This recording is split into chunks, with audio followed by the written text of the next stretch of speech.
Hey FTM television viewers, it's Dominic and it is week 25. This week's topic is Trans Week of Remembrance. Just to clarify though, so there's no confusion, there is not actually such a thing as Trans Week of Remembrance. That's just this week's topic, or was this week's topic. It is now Sunday night and this is probably not going to be posted till Monday morning. So once again, I'm a week late for a topic.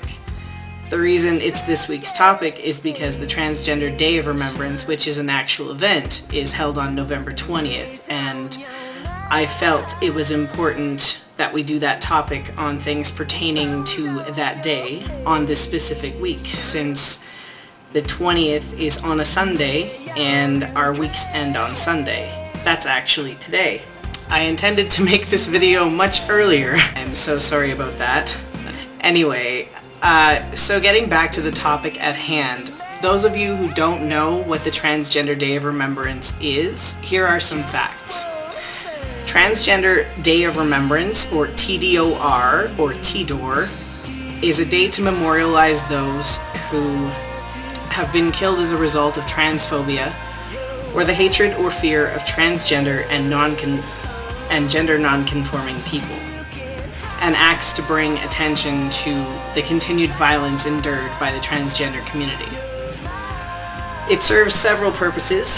It raises awareness of hate crimes against transgender people, an action the current media doesn't perform. Day of Remembrance publicly mourns and honors the lives of our brothers and sisters who might otherwise be forgotten. Through the vigil, we express love and respect for our people in the face of national indifference and hatred. Day of Remembrance reminds non-transgender people that we are their sons, daughters, parents, friends, and lovers. Day of Remembrance gives our allies a chance to step forward with us and stand in vigil, memorializing those who have died by anti-transgender violence. Many individuals die every year due to anti-transgender bias, prejudice, or hatred, whether it be from violence, hate crimes, negligence, or suicide. That's why this event exists. The people who are remembered on this day are those who were either trans themselves and died in one way or another due to this fact, and those who may not necessarily identify as trans but are perceived as such, or simply died as the result of anti-trans prejudice. The Transgender Day of Remembrance was founded in 1998 by Gwendolyn Ann Smith, a transgender graphic designer, columnist, and activist. When Rita Hester, an African-American trans woman from Allston, Massachusetts, was murdered on November 28, 1998. It inspired Gwendolyn to start the Remembering Our Dead web project. Her murder also inspired a candlelight vigil. Rita Hester's murder, like most anti-transgender murder cases, has yet to be solved. Since Trans Day of Remembrance was founded, it has been held every year on November 20th. It's held in the month of November to honor Rita Hester, and has slowly evolved from the web-based project started by Smith into an international day of action. Last year, TDoR was observed in over 185 cities throughout more than 20 countries. Typically, a TDoR memorial includes a reading of the names of those who lost their lives during the previous year, and may include other actions such as candlelight vigils, art shows, food drives, film screenings, marches, etc.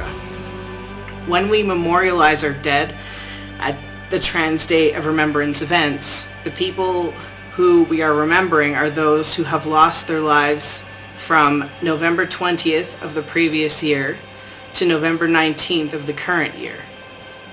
Some people choose to memorialize people who have passed in previous years, however, in their blogs, YouTube videos, and on Facebook.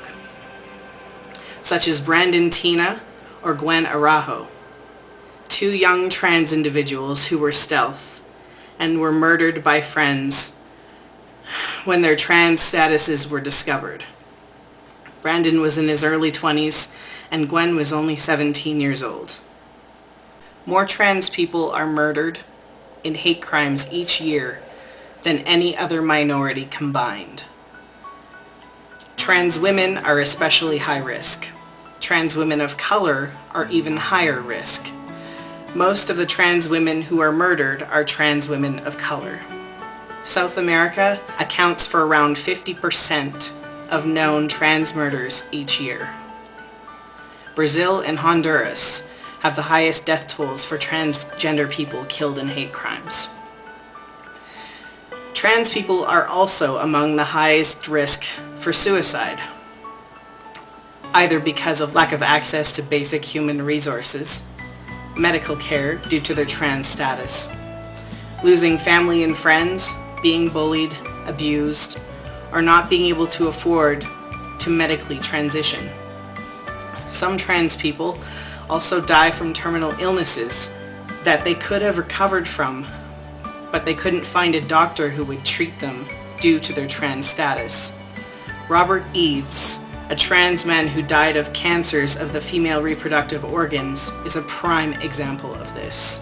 The shittiest thing about most of these deaths is that most of these people's murderers are never brought to justice. And if they are convicted of any crime, it's not a hate crime.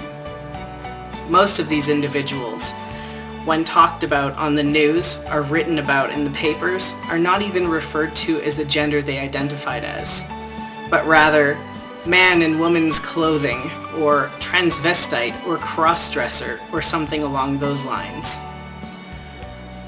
All of these things combined is why we have a Trans Day of Remembrance. A day to remember our brothers and sisters who died as the result of these things. These people need to and deserve to be remembered for who they were. They deserve that much at least. I'm going to honor a couple of our trans brothers and sisters in this video. The first one is an FTM named Ian Benson. He was 16 years old when he took his life in October of 2007. He was just days shy of starting testosterone when he took his life. He had very supportive parents. His mother is one of the founders of the Trans Youth Family Allies organization, or TYFA. But sadly, his parents' support wasn't enough to protect him from the pain that came from living in a world that wasn't ready for him. Ian was an incredibly intelligent, creative, talented, witty young man. He loved music. He played a few instruments, including the saxophone, and he wrote songs. He loved to write, and he loved to joke around. He had a great sense of humor. He was a bright kid with so much going for him. He may never accomplish the things that he wanted to accomplish, but he has achieved something. His story has saved lives, including my own. Even though he's gone, he has helped me and continues to help me in so many ways. And I'm so grateful to him for that. It's just so unfortunate that he had to take his life.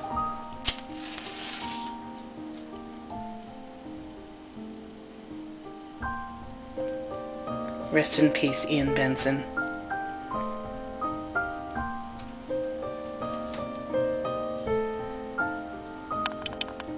Another individual I'd like to take the moment to honor is Kiana Laurel. Kiana was a 27-year-old trans woman who was shot to death on September 16, 2011 in Savannah, Georgia, and was found by a passerby. The article I found basically stated that a man in women's clothes was found dead, and they seemed to want to blame her for her own murder by insinuating that she was a drug addict and prostitute and insisting that this was not a woman. The article reads, "A man walking down Montgomery Street spotted the body and walked up to officers at 41st Street rooming house, minutes after they'd gotten to the scene, to tell them he'd found a woman dead in a lane. Only it wasn't a woman. According to a police report, officers didn't realize that the spandex-clad victim with bobbed hair and gold hoop earrings was a man until they turned the body over. When they cut open the victim's clothes, police found several open wounds, according to the report, which he seemed to have gotten earlier. Gauze bandages covered the wounds on the victim's back. There was another bandage on his leg, visible through the spandex. If it weren't for Kiana's friend posting a comment below the article, I would never have known her preferred name, or the fact that she really was a transsexual. Although I already had a hunch, as Kiana is definitely not the first trans woman to be misidentified like this. Her friend wrote, "First and foremost, my friend Kiana Laurel, aka Akeem, was not a man. She was a transgender woman. She was visiting her grandmother. She recently moved from Bridgeport, Connecticut to Atlanta, Georgia. She was not a drug addict. The bandages she had on were from boils that she had. She would pop them and they would spread to other places on her body. All of that began when she moved to the south. She never had that problem up north. I feel like the news could have at least given her the respect for the person she was, not a man, but at least said transgender, transsexual, etc. People have to understand that my friend was never a harmful person. She was just at the wrong place at the wrong time. Savannah now needs to give her the proper respect, because she definitely deserves that. So speechless." As her friend stated, Kiana was originally from Bridgeport, Connecticut, and was visiting her grandmother in Savannah, Georgia. She had recently moved down to Atlanta, Georgia. She was not completely accepted for who she was by her family, but she had good friends who accepted her and loved her very much. Kiana had been living as a woman for several years already. She was a sweet girl with a big heart who was always there for her friends. She loved to dance, work out, shop, and visit aquariums. Kiana was ambitious. She absolutely loved life and everything it had to offer. It's such a shame that she was taken out of this world so soon. Her murderer has not been found, and it's unknown as to whether police are going to investigate or not.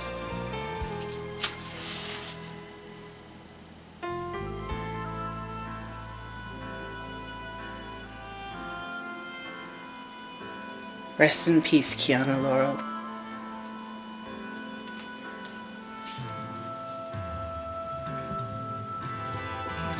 In closing, there are a couple of things that I'd like to say. Firstly, with regards to suicide. If a friend of yours talks about ending their life, or is even just sad and needs someone to talk to, please take them seriously. Reach out to them. Let them know you care. Listen to them. Most of the time, that's all a person really needs. Just to know that someone cares. Just to have someone take them out of their head for a while. Ian tried to call some friends before he took his life, but no one was answering their phone. You don't want to be that friend. Pick up the phone and just listen. You could save a person's life. If you yourself are feeling suicidal, I urge you to reach out to somebody. Call a friend, call a family member if they're accepting of who you are. Chat with someone online. Just tell someone. Even call a hotline. Just talk to someone until you feel better. It comes in waves, so it'll eventually not feel as horrible as it did. Distract yourself. Go be around people. Watch funny movies. Listen to music that makes you feel better. Eat delicious food. Hell, binge on fried chicken. Just don't act on it. It may hurt to be alive sometimes, but I promise you that being alive has so much more to offer than being dead. At least while you're alive, there's a chance that things will get better, and a chance that you'll do and see and experience everything you wanted. But once you're gone, that's it. There's no chance of any of that happening. And something else you should know, the pain doesn't stop if you kill yourself. It can and will stop if you stay alive, but if you take your life, you're stuck with that pain eternally. Nothing can make it go away at that point. You're stuck with the pain of never being able to do any of the things you wanted to do. Stuck with the guilt and pain of watching your friends and family suffer over the fact that you're gone. And not being able to talk to them, or tell them you're sorry, or do anything to make them feel better. I'm pretty sure you don't want that. So if you're feeling suicidal, do the things I mentioned, or call one of the following hotlines. In Canada, for people 20 and under, you can call the 24-hour Kids Help Phone. The number is 1-800-668-6868. To find a local hotline in Canada for people over 20, go to suicideprevention.ca/incrisisnow/findacrisiscenternow. In the US, call the Trevor Lifeline at 1-866-488-7386 or the National Suicide Prevention Lifeline at 1-800-273-8255. In the UK, call the Samaritans Hotline at 08-457-909090. Elsewhere in the world, visit www.befrienders.org to find a hotline in your country. As for what to do to stop all the hate crimes against trans people, in order to do something about it, you first have to understand why. Why people attack and murder transgender people. Generally, the reason people do these things to trans people is because they fear what they don't understand. They don't understand trans people. They feel that their identity is somehow threatened by them. Sometimes they feel like they've been lied to or betrayed in the case of trans people who don't disclose their trans status. Sometimes it's motivated by religion or fear of being gay. But the bottom line is that it's basically all the product of fear. People fear what they don't understand.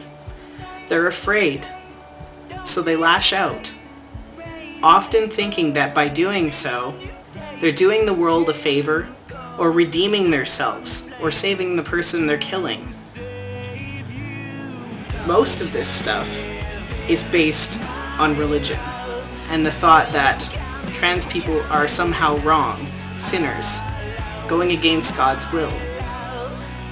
It's all a misunderstanding, and I truly believe that if more people are educated on transsexuality and transgenderism, made to realize that there's nothing to be afraid of, that transsexuality is a medically recognized thing, that people who are that way can't help it.